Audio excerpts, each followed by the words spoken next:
Hello, good afternoon. Welcome to the final word. Everton 1, Fulham 1.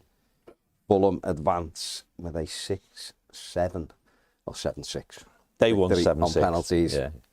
Everton out of the Carabao Cup at the quarter-final round, and a disappointing night at Goodison Park. Didn't quite go the way we wanted it. Joined by John in the studio. John, a bitterly disappointing night at Goodison last night. Yeah, I mean, the cynic in me said to my missus on the way to the ground, this is one of those games that we would normally drop the ball on. Yeah. Let's see if we do. And then, of course, as I've explained in the past, I think my pre-match routine starts when I see what the team is. Yeah. And you think, oh, okay, strong team. Forward at the back, though. How's that going to work? You know, sort of thing. Branthwaite at left back, you know. So, sadly, I wasn't completely surprised. I was surprised that both teams were similar in the sense of couldn't be bothered almost. Yeah. You know, whether it's fatigue or whatever. But one of the things that we are good at, or have been in Premier League, is putting teams under pressure, knowing when to trigger, you know, pressing and stuff like that. And whenever we've done it right the way back to Villa games and stuff, they haven't been able to cope, and we just didn't do it, did we? And their big centre-back, the number 4, who had Dom in his back pocket, he was probably the weakest one, and we never exposed any of it. But we still got to one kick away from going through, and I really, notwithstanding, I've never seen Onana take a penalty before. I had some concerns about the way he is as a person. That might be a bit cocky, and I think that's what my great nephew referred to it as, too cocky. And here we are. It's history. It's gone. It's finished. Shrug. When you saw the lineup, see, I didn't see anything written down, so I just seen the team name, and I thought Everton were going to be playing 3 at the back. That's what I thought. I thought we just follow what we did at Burnley at the weekend, what we did at Villa early in the competition. So were you a little bit surprised to see Branthwaite at left back and the team just to me? Yeah, I thought he got it wrong. I just did. I just thought he got it wrong. I thought you're coming off the game from Saturday where you've done well in and you've surprised the opposition. And it's mostly because Decore's out. It's just like, we did all right with the 3 and thinking, well, we've got no Decore, how do we fill that gap? And I thought, playing 3 at the back allows you to have 2 sitting behind the centre forward. It does. Mm. And I think it worked at Villa, and it worked at the weekend.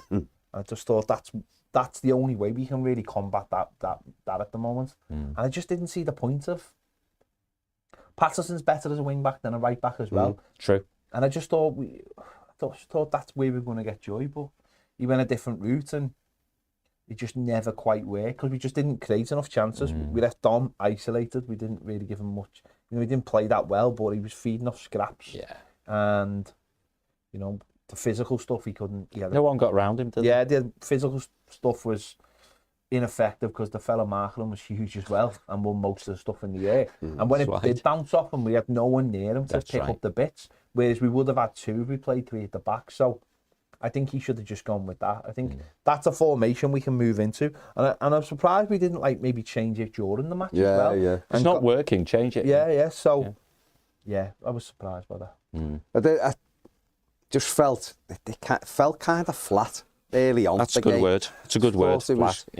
They kind of settled quicker than we did and started knocking it down. But players looked like, to me, like they didn't know where they were playing and looked very leggy early on, and that was a fear. I think when I sat there and watching them, there was no... What we've been doing of late is we've had a spark straight away. We do miss the core, right? The manager suffered with this last season when he got the 3-match ban. He didn't seem to know how to combat. He needs a plan for that. He doesn't know how to combat that because obviously the Core's been instrumental in everything we've done. So he's got to come up with a different way. And that's why last night I would have had McNeil left wing back, Patterson right wing back. I would have had the 3 in midfield. That were the 3. And I would have had Harrison just off Dom, like he played against, I think it was Newcastle, when the Corey had to play further back. I would have had it like that. He done all right there, but we just looked a little bit... We did just leave Dom isolated, and like I say, they settled into it, and Branthwaite did well, but expecting him to bomb on as a left back, it's alien to him. You could see it was like, do I go, don't I? And he did try to support. He put one great cross in, actually stood it up, but no one was at the back post. We just left ourselves a bit exposed. We did. I think the frustration for me was when we did get the ball wide, we didn't get enough quality into the middle, but they did have two big players in, and normally when we're wide, we've got the Corey going in as well, who's big. Just seemed a little bit too route one at times, certainly in the first half. I think so. Yeah, I think so. I think flat. But both teams were flat. Yeah, though. they were flat. And they settled into it comfortably because probably got more technical players than we have. They had lots of room, happy to play the ball around. Leno was in wind-up mode of, I'm just going to stand here with my foot on the ball, that sort of thing. And it, again, good word, spark. It needed a bit of a spark. But when we triggered the press, they were all over the place. But we knew that earlier in the season, didn't we? So it's like we didn't learn anything from how do you play this team, which is a bit iffy at the back, can be got at. And if Branthwaite can get round the back, which he did, to the byline sort of thing, and players more used to doing that would be better doing it and would get there more often. And I felt sorry for DCL because he's going through a bad patch and he's so isolated, They're not, well, maybe because he's going through a bad patch, the players are thinking, you know what, he's not going to win this header. I'm not going to get the flick. I'm not going to get up the scraps, whatever. And it was just no surprise when he went off, really. But again, the manager played the cautious game, didn't he? Didn't make the changes at half time. He didn't make in-game changes either when the 4 looked wrong, which again is where managers should be making their money, isn't it? Watching what goes on, not having a textbook, I'll make a sub on an hour, and those sorts of things. But that's all a bit critical, but it all still came down to one penalty kick. Oh, we did have a couple of opportunities in the first half. We had Branthwaite had a header, which he should have gone back across the goal with the header, but Dan Leno saved it. We had a good little move with James Garner, played a great ball the outside of his foot. Tremendous ball. Held it up. And when he cut it back, to McNeil, if he looks up, Onana's free, just a little side footer, square, and he's got a chance to score. He flashed it over. But those moments, really, in before their goal, were few and far between, weren't they? Yeah, it was because they allowed us to have the ball as well. They did. We had a lot of it, 50% or something. And we struggled to. We haven't way got beyond players the to break spot. opposition down, have we? We haven't got the players, and it was flat everywhere. The stadium was flat. Fans were flat. Yeah. It was weird. It was like, it was it's a quarter final of the cup, and we didn't seem like we could get up for it. Has this come? Just the timing of this has come. I know a lot of times it is this week, but I do believe they've got to look at this. I mean, just because I wasn't feeling very well anyway, I was thinking I could do without going out to the match tonight. It's a year to be playing another game. It's an important game for us. And for them. For everyone who's left in it. I know, listen, you could argue the toss slightly with Liverpool and with, well, no, probably only with Liverpool now who's left in it. Because they've got there in Europe, but in general. West Ham are in Europe. So. And West Ham, sorry, yeah. And although those two teams probably would be like, we could have done with another week off as well, thanks. Could this not just be moved into January and then... Yeah, well, if they go to... Or play it earlier. If they play a one-off semi-final, then I'll definitely move this game, because I just think it doesn't really suit anybody. Like, European teams played last week. And obviously with there only being 8 teams left in it, and that's a lot of the teams not in it who were getting a week off, so that sort of disadvantage. And there's big games at the disadvantages at the weekend, and I know it's not disadvantage that you're in a Toffee, but you know what I mean. It's like it does seem mad. There's so many games that last night looked like 2 teams that were like, let's just get through. Excuse me. The problem with that is that creates a tactic. Stay in the game, and we'll take this to pens. And that's what, for a lot of the game, it felt with Fulham. I know they took the lead, but they felt like for a long time it was... They never tried to kick on, did they? Get the pens. No. Well, they did. Fulham did take the lead. They hadn't really done anything. And then they had a couple of moments around the 40-minute mark where a couple of lovely little neat football got them in a couple of times, and it didn't quite work out. And then they get the goal, and we see it here. It's already being played in to their striker, and I think Tarky's got to deal with it better, but he doesn't. And it gets played out to Willian. And I've got Patterson, who's facing Willian, which is fine. Positionally here, he's fine. And we've also got Harrison and Anthony Robinson circled on the left-hand side. Robinson's making the run. We take it on, and Robinson's just way ahead of Harrison. Now Patterson have got the arrow there. He's got to get out and try to get to close Robinson down. We take it on. He's getting closer. Everton from there shape looks are all okay. Right. The shape's all right. It's only Branthwaite with Wilson, maybe. But Pickford can see. Everyone can see it. Michael Keane can see it. The cross comes in. Now, can Patterson stop it? Well, he throws it, foot out, can't. Michael Keane, for me, has got to deal with this better. Yeah. Just moving your chest towards a ball doesn't help anybody. And we see on the next one, it's it and it's gone. Pickford's committed to coming for the cross. He's out the game. And we see it from behind, and you can see Jordan Pickford's movement. I mean, Tarky should be closer to Iwobi, by the way, but Keane, I mean, I know at Anfield he stuck the arm out and that was how he got a penalty, but I just think he's got to deal with it better than just leaning into it. But, you know, could have gone anywhere. It ends up in the back of the net. And you're 1-0 down, and they were, at that moment, were winning 1-0 without having a shot on target. I thought we'd lost focus from the free kick. Yeah. I thought that's we had a dodgy few minutes there, didn't we? That's where it came from, the free kick, where literally it was just a coming together between two players, and they get the free kick for it. It was a terrible decision. It was from that goal kick, one of me. And then we play a goal kick into their corner, and it comes back straight away. And it just felt like we'd all lost our bearings a little bit, because they were complaining. I mean, I still don't understand how that's a free kick. If two players come together and both of them hit the deck. Again. But the ref was consistently poor, though, wasn't he? He was absolutely awful, Graham Scott. He was shocking. He was behind the play. Looked like it was a struggle for him to run. Looked like me in our challenge the other day. So maybe he was full of cold and couldn't breathe, but he was way behind the play.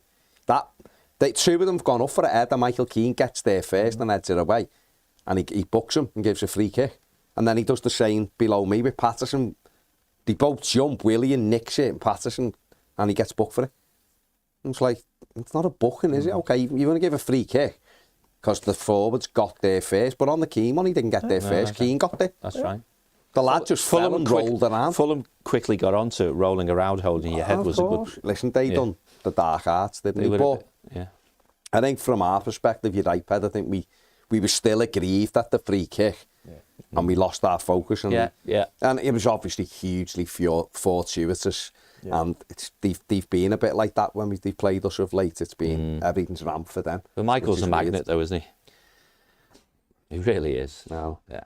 I mean, it happens. It's twice he's played the last two games. It's hit him and gone in. On the still, though, do you think the keeper went a bit early?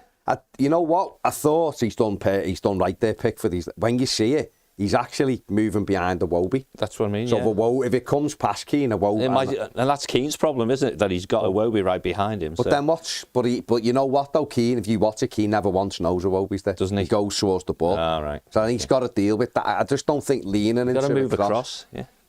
But listen, it's happened. It went in, and we had to respond. And at half time, the frustration was we just hadn't done enough. Did you think? No, it's hard to differentiate between he will or he should. So let's make it a should question. You think the manager should have changed at half time? He should have gone through back three. Yeah. If he was thinking, I'm not putting another player on at the moment, he should have changed the shape, because we were getting nothing from it. We had no joy. They were comfortable. Ped said they were comfortable because the two centre halves were big. Okay, Calvin Bassey was woeful. Was that the number 4? He was he 3? No, 4 was the big giant. No, he was okay. Bassey was the one with the longer hair. On the other side, he was poor. And any kind of pressure, he 3, just kicked it anyway. On the left, right. Yeah. And Everton should have targeted him, but Dom couldn't, because he had Adebayo who played really well. He was like following Dom everywhere. So as a stopper, he played well. Yeah. No, well, that's what he is. He's a big 6'4" centre back. That's what he's there for. About twice as wide as Dom. Yeah. We hadn't really gained anything, so I thought he might go to the 3 and push Patterson and McNeil a bit higher and try to do a little bit what we did. So when we come out, nothing really changed. It was like, 15 minutes what are we going to... As he riled them up then and gone, like, you better get onto this now. And I'm saying to Zach at half time, he'll have bollocked them there because they're walking around a bit and the crowd will get up. And he was like, oh, yeah. And it just come out and it was flat more again. Of the same. Absolutely flat. And it was like hitting hope. came into it again. And then when we did make the change, Ped, he took Beto off and took Dom off and put Beto on. Because I thought, when Beto stripped off, I thought, he's going to go with 2 up. We're 1-0 down to cut tie at home. He'll give 2 up, 15 minutes. We get to see what they're like together. Yeah. Well, not even, just like, give those 2 big centre-backs something to do. I thought he might have took a Jessica Gay off. Yeah. And gone, right, well, we don't need them in there. We've got Garner, got James Garner, got Onana, and we can deal with this. Beto will pull into areas. Dom will stay through the middle. Yeah. And we'll give these something to think about, because they weren't doing anything. They weren't doing anything. And he didn't. He went like for like. And he always goes like for like. No. Well, he hasn't got lots of imagination when it comes to making subs. He doesn't really pull people around. He doesn't really change formations. He just goes with what he knows. And it's worked well, but I think last night for me, should have been a bit of caution to the wind. It's a cup game, it's a different thing. We weren't really... I can almost understand it if you're having wave after wave of attack and maybe Dom's not making the right runs into the box, or he's missing, and you might think, get better on here and he'll get on the end of something, but playing really well. That wasn't the case. We were just hitting angled crossfield balls, hoping that it dropped to someone in behind. I went for throwing, Well, that was it, wasn't it? Because they were just kicking it anyway. Yeah, that's right. They were doing, they offered 0 attacking threat. They were just trying to cling on to what they had. Got a lead. Plus, because our widemen weren't working. Yeah. And on one side, you've got a left back who can't really get forward, even though he did his best to. And I thought he did all right. So it needed someone to be near the centre forward. Yeah. Because there wasn't many. Beto, you can put that round the corner ball in. Yeah. But apart from that, because when the occasions that Dom did win it in the first half, no one was near him. So it was like he can't edit and then run after it himself. It's just ridiculous. So yeah, that was a bit. But we did. I don't think it was for the lack of trying. I think the players give everything they had. They just looked very tired. They just looked like McNeil had probably his worst game for a year in terms of like influence on a game. He just looked like he was running in Streacle. He looked destroyed. Jack Harrison gave everything but looked knackered. James Garner ran everywhere, but he was just a little bit off it. Can't all be physical. So, we can't see why we're playing the way we're playing. Perhaps the players couldn't see it either. I don't know. Hard though, isn't it? Because you're asking players to come up with different ideas and different solutions, and they didn't look like they had the answers, did they? They didn't look like they had the answers. Why the structure needs to be firm and consistent, hence the why not a 3. Yeah. Well, worked at the weekend, do it again. Beto came on, and I thought because Dom... He's lively. But Dom, for all of his... He didn't have a good game, Dom, at all. He didn't even look dangerous, which a lot of times he at least looks like he'll get somewhere. And he went off, and Beto come on. And I think Beto did give us an upturn. He gave us energy, started knocking them up, using his body a little bit, and it gave everyone a bit of a lift, I think. And then he brought on Arnaud Danjuma as well, and which, he's not even been able to get on of late, and he come on. And I thought Danjuma at least looked bright. He still telegraphs things he's going to do. Like, exactly what he's trying to do. And he doesn't throw enough balls into the box, but at least he was a bright spark. And we started moving them, I think, further back. We'd only really we'd had a Jack Harrison shot, which flew just wide. But there was one, when he brought Danjuma on, that just highlighted how tired everyone was to me. And it was when he swapped McNeil onto the right, and Patterson had it and give it to McNeil, and he took a touch and tried to come inside and cross it, and it literally went about this high off the ground. You could see his leg he couldn't get any lift on the ball. And that was like, that kind of summed up that. You looked and thought, well, what else could he do, the manager? Could he take McNeil off and then put Dobbin on? Yeah. It's like, well, then you've got 2 lads in wide areas who, at least what Dwight will do is he will drop back and help out. He might be having to run in Streacle, but he will get himself back there. But we did get the equaliser, and it come from one of the few times we got Danjuma in and around the box. We'll see it here on the stills now. So we've got Danjuma into the penalty area here. You can see we've got Garner there, but there's a couple of players coming into the box. He fires it across this time into the zone where Beto is. It comes right across, it hits a defender and goes out. It hits Garner and drops then to James Garner, who strikes a ball goalwards, which hits Anthony Robinson, goes up into the air, and then Beto is there, and that's the arrow, that's where he's aiming for, and you see him head it right into that corner of the net. And he's had a couple of them this season in other games, and he's popped them over. Took that well. But he got that timing brilliantly, Ped, and he did. Obviously pulled us level. Yeah, it was nice. It's nice to be able to celebrate a goal, wasn't it? Yeah, I checked straight away and seen the lines. Yeah. No, it was a good instinctive finish from him, wasn't it? And you're thinking, right, is there enough time to get another one? And you know, what was the 7 minutes on the board? But then Fulham actually started to move the ball quite well. They woke up, and it got really nervy. Yeah, they woke up. Well, we did. I mean, John did when Beto equalised. I think it was the 83rd minute, wasn't it? Did you think we can win this now in the 90 minutes? Because Goodison, the roof come off. Well, it did. I do my Fergie time, so I knew there was 15-ish minutes left. So seemed like plenty of time with momentum and stuff. Yeah. But maybe that's what made Fulham wake up, right? And well, they woke up after Dan Juma had that volley, which I'll be honest, I was waiting for the net to bulge. Yeah, me too. It's back, I thought it's good. Yeah. So when it went past the post... He had a lot of goal to aim at. It's life. But like you said... But I think we'll do this. We'll do this now. Yeah.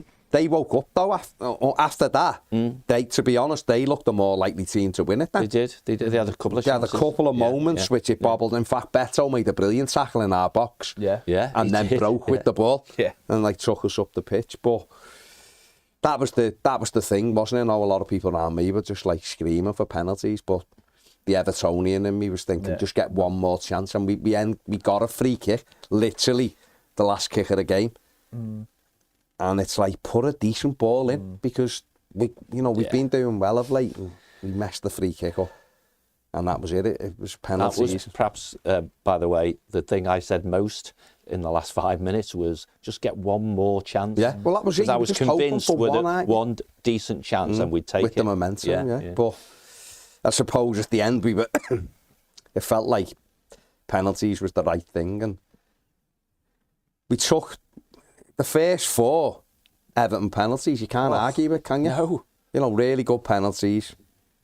Their first 3, I think the only one Jordan Pickford could have done better with was maybe Tom Kearney's. He got a hand on it, but it went in. But then, he gets the save. Cordova comes down. You could see he was nervous. The crowd were booing. He looked a bit nervous, and Jordan made a good save. And it sets it up for Amadou Onana to, off you go, put us in the semi-final. And I mean, Ped just leather it, surely. 4-3 up, chance to get to the semi. Just put your foot through it, son. Yeah. That's what you'd expect, wouldn't you? No, I mean... That's what you hope. People will see you two taking free kicks, won't they, tomorrow? She's taking penalties. No, these are professional footballers. That's what they get paid for. And they practice. They practice, and you can see that they practice from the other ones that are going. Woney does a great job. Stoney. And you're just thinking, this is our moment.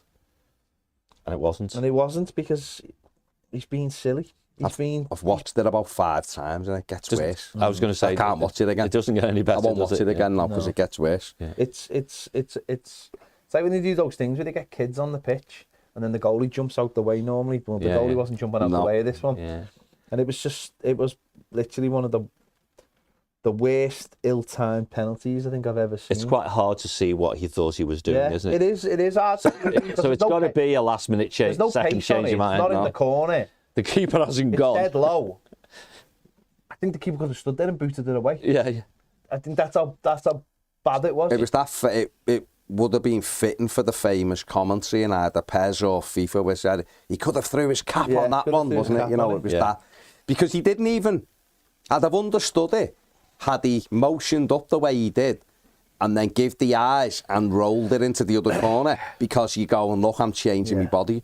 He didn't. He just walked the same way he was going. And listen, if the goalie dives the other way, he still would have had time. He looks cool. He could have got up and run round and pick it up. But it does look cool then. And then people talk about how calm he was and what a penalty and all that. But it's if it goes wrong, you look like a bit of an idiot. He does, doesn't today he looks like an idiot. And he's probably disappointed with himself. Yeah. No one will be more gutted than him because Absolutely. we're Evertonians and it would have took us through. But as a footballer, that will be on his mind. Make up, go to Spurs at the weekend, get a brace and win 2-1. That's right. That's the way to make up for it. But and some people will say he won't because it was an opportunity for a trophy and all that. But it was such a disheartening moment. And of course, what's been forgotten in that is they still had to equalise. Yes. You know, Jordan, and the keeper could have done better. Kenny Tete, you think it is his penalty. Yeah. Pickford should save it for me. Yeah. Slips, he should save it. And it goes in, and then obviously it carries on, and it's this that walks up. And I don't know about you. You two might be totally different, or people around you, but there was definitely a feeling around me once Onana missed that. That's it. This is gonna go the Everton way. And you're trying to get that out of your mind. Yeah. Tarky smashes one in brilliantly. Yeah. And you're thinking, okay. James Garner puts one in. It's like, all right, we're still scoring. We just need Jordan to come up with one more big save for us. I think, sadly and cynically, because I'm generally half full, when it comes to Garner, it's Garner this one. And that's the moment. Yeah. Well, I was just surprised it didn't go over the bar type of thing, you know. A lot of times you don't get two big opportunities in don't, these, do you? And that's the point. You don't get two goes at it. Yeah. We needed Garner to slot that in, and then the pressure is always on Fulham. Yeah. Sadly, it didn't happen. I was intermingling it with, and they've got players you didn't expect to take one as well. Of course. But who knows if it's Rissa puts that in the corner? The next guy, guy, Adebayo having to take one to keep them in it, rather than win it. It's a different pressure, isn't it? Yeah. And obviously, he stepped up and scored it. And I think one thing though, people shouldn't get carried away. Hopefully, shouldn't go too overboard on Amadou Onana. It was a dreadful penalty. Can you say it was terrible? Can you call him a bit of a divvy for doing it like that? Absolutely, you can. And then forget it 5 minutes later. You just need to. I think you need to move on for it. But Ped, I suppose if we're trying to take some positive out of it, the players were tired. We had injuries, obviously, and we kept going. And we didn't lose the game. We lost the penalty shootout, but we had enough fight in us to get back. Obviously, get a late equaliser, and that's 5 unbeaten, and that shouldn't be forgotten, should it? That they did plug away. No, they did keep going. No, we kept going, and obviously we've technically, well, it's a draw. It's a 90-minute game. It's a draw, and they've beaten us in penalties. But I suppose it's that thing though, isn't it? Like, you need a bit more though, don't you? Like, if you're going to win trophies, you have to win those games. It's his spark that we need. You have to win those games. So somebody has to do the things, and whether that's Onana going, no, I'm just gonna. I know what's on this, so I'm gonna do what I'm supposed to do. Yeah. Someone has to be the lift, the spark, the thing that drags you 3 games like that, because they weren't very good. They had a couple of shots on target. I know we didn't have much more, but it's on us as the home team, isn't it, to find that extra thing, to drag the crowd into it, to make everyone believe. Like, there was enough time once we scored the equaliser. There's nearly 15 minutes left with the added time. There was. You have to keep the pressure on, and I don't think we did keep the pressure on. And again, is that on the manager to say, no, we're going to put two front, even if it's just for 15 minutes, just to see what these have got and whether they buckle under relentless pressure. But we just didn't have it. And that you can have all these hard luck stories, but at some point you have to go, we'll get through that, because that's what teams do. Yeah. That's what teams do when they win trophies. They get through those moments. They find that little thing. And as I said, all we have is hard luck stories. There's a generation of kids who've got hard luck stories. But I've only done this. But that's where we need to become, right? I think you said it earlier on, I don't know whether it was on the live show or something, but that 5th penalty needs to be what those teams who are better, who scrape through, get the equaliser later on, go to penalty, go, right, you had your chance. Bang, bang, bang, bang, 5 goals. You're going to have to score at least 6 to beat us, right? And we got ourselves into the situation, didn't complete. So. And the mentality is improving. We've seen that it is improving, but and those moments don't come round all the time. I mean, they've come round a few times, but they're always on different different manager or a different set of players or whatever. Still same Different set of players. fans. That's the problem. That's It's the the same problem. set of fans. We've seen it all before. The only constant is the fans. But of course, and it leaves you jaded, doesn't it? It does. Everton, the Everton moments, ultimate disappointing. Everton moments, peak Everton, whatever you want, Everton that, whatever. I blame it on. I don't think they played forever Everton before the game. That's what I blame it on. There you go. They played some weird jazzy shizzle thing on the screen. Yeah, I believe. Yeah, people Instead of leaving, over it. people singing a famous song that we love singing, and they turn the music down, and or you can hear it's Evertonians. Don't do that. Leave that for the new stadium. Leave us with our traditions that we like. Till remember Peter Johnson said didn't you get like a band in from like Scandinavia? It lasted one game. Yeah, and they played "I'm Blue" after we scored a goal for a couple of times. That and just volley that out the ground. They should play that all the time. All the time, That's what 'cause plays we in are. my head. Well, listen, I like you said, it's the kids, innit? You know, Zach with tears in his eyes at the end when he'd lost, and it's like... The problem is the kids are fuck's sake, just 37 give now. us some. The kids are 37. And you see, I've got the problem with like saying When to the him, kids are united. but he's asking me and going, why aren't you like... And I'm like, Been here I've seen before. it all before, mate. Yeah, and been here I before. want that to be his experience, because when I was his age, was our goal, we were just about to become unbelievable. Well, you had the Holy Trinity, didn't you? So. Exactly, yeah. Of Reed, Bracewell and Stephen, yeah. No, I had the real ones. John had the proper ones. But that's the thing, isn't it? You don't want them kids, and listen, he's 12, but there's kids who were 20. Yeah. Ned, wasn't alive last time Everton won a trophy, so he says.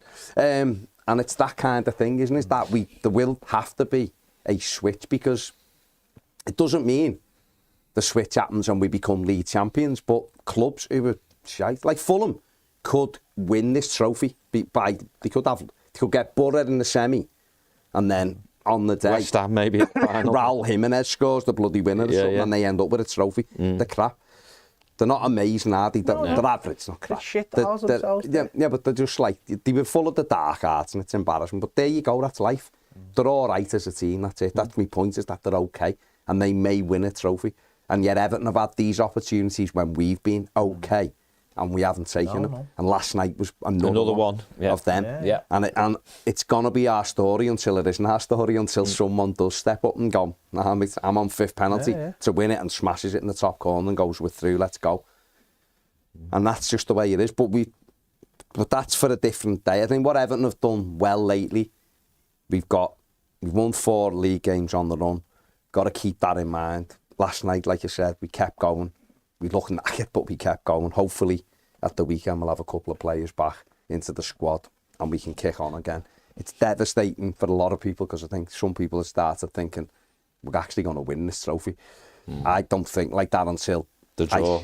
Not even the draw. And this probably just because we've been burned so many times. I just look at our team and think we haven't got that one difference maker who can win you a trophy. I look at West Ham, who are We had this chat before, didn't we? West Ham are like a very similar side to Everton, I think. But they do have a Bowen. But then we could say we've got the Corey, but they've got a Paqueta and they've got a Mohamed Kudus. And we ain't got those type of players. And that's the unpredictable Chelsea one, have got, name any. Chelsea, Liverpool have got loads. So there's those teams who've got that, and we're just shy of that. Doesn't mean you can't win it, of course. Plenty of teams have won it without having that. I think when we have a couple of them, I'll start thinking we can win this trophy, But it wasn't to be. One player who I did think made the most of his time on the pitch last night was Beto, in terms of effort and running around. He only had 12 touches of the ball. Yeah. But you know what? For a centre forward in half an hour, that's not terrible. 1 shot, 1 goal, 1 tackle, and he scored his penalty as well. So we had an eventful time on the pitch. Yeah. But I do wish Sean Dyche would have given him and Dom 15 minutes together just to see, because this to me was a game where, because the Corey's absent now, it's an opportunity to go, is there a way this might work? Well, someone's got to start scoring, haven't they? Someone's got to fill that hole, because our top goal scorer's missing. And that's what you've got to remember. And it's on the manager now to look at that situation and think, has he done enough to take that spot off Dominic Calvert-Lewin? Am I... For this weekend? I pitting each other? I'm pitting these two against each other. I've challenged one to take the other one out the team. Is there a case just right now? Because obviously we're unsure of whether Michalenko's going to be fit at the weekend. Is there a case right now for going, we'll play 3-5-2? Yeah. So we'll do what we said before. We'll have McNeil at left wing back, Patterson at 3, and then we'll have Either Harrison just off Dom, or we'll take Harrison out because he looks knackered, and we'll play the flat three in midfield and have Beto and Dom up front. Yeah, I think there is, because again, I think of use what you've got. If you're down to the bare bones, use what you've got. You've got to. If Dom's conditioning is good and Beto's conditioning is good, why are you saving one to replace the other? And especially if it's only for like 20. When you've got, and you have got Chimiti on the bench as well. Yeah. So you've got forward players sitting here who are not being used, and another area of the pitch is we're crying out for players. Yeah. So come up with something that means you're using those players, you're getting the most out of them sitting in the next 2 games. Just till the core race back, because we lost the Corey for 3 games last season. Yeah. And we lost. We didn't have a clue what we were doing in those 3 games without him, because we just don't have a like for like. So is it the time that maybe just to try something for the next 2 or 3? I think so. Yeah. I'd like to think that the only decision the manager thinks he might have to make is, do I just do his favoured 1 for 1? So start with Beto rather than start with DCL. Yeah. Maybe DCL comes off the bench and he can still have that challenge whether he keeps them both on at the same time, or whether he does what you just said. You can pick any bloody formation you want, but ultimately it ends up with 2 up top, you know. And it'd be interesting against Tottenham in particular. Better team, had a rest. Yeah. You know, so we're going to do something different. You might say that default Deitch would be just drop off, fill the team with defenders and try and get a draw. Yeah. Well, maybe, listen, if Michalenko's And if fit, that's the case, then I think you start Beto for his energy and up front. and then maybe have Harrison. Yeah, off. yeah. Yeah, it'll be in it. Listen, we'll have to wait and see. Let's have a look at the stats from the game last night. Everton won Fulham on 12 attempts at goal from the Blues, 6 from Fulham, 2 on target for Everton, just 1 for Fulham. 3 big chances, both for the Blues, 1 for Fulham. And that was where we went wrong. 50-50 possession. That's it. Yeah, Blue. way over the sweet spot, that. Yeah. Too much. 15% Too much. That's not good. Not good. Yeah. There you go. Let us know what you think in the comments section below. Disappointing night at Goodison Park for the Blues. If you're a Fulham fan, great night, wasn't it? For your club. Good luck. And, see you get in the next round. We are going to carry on Toffee TV Premier now. If you want to become a Premier member, the link is in the description. Otherwise, hit the like button, subscribe if you haven't. See you later.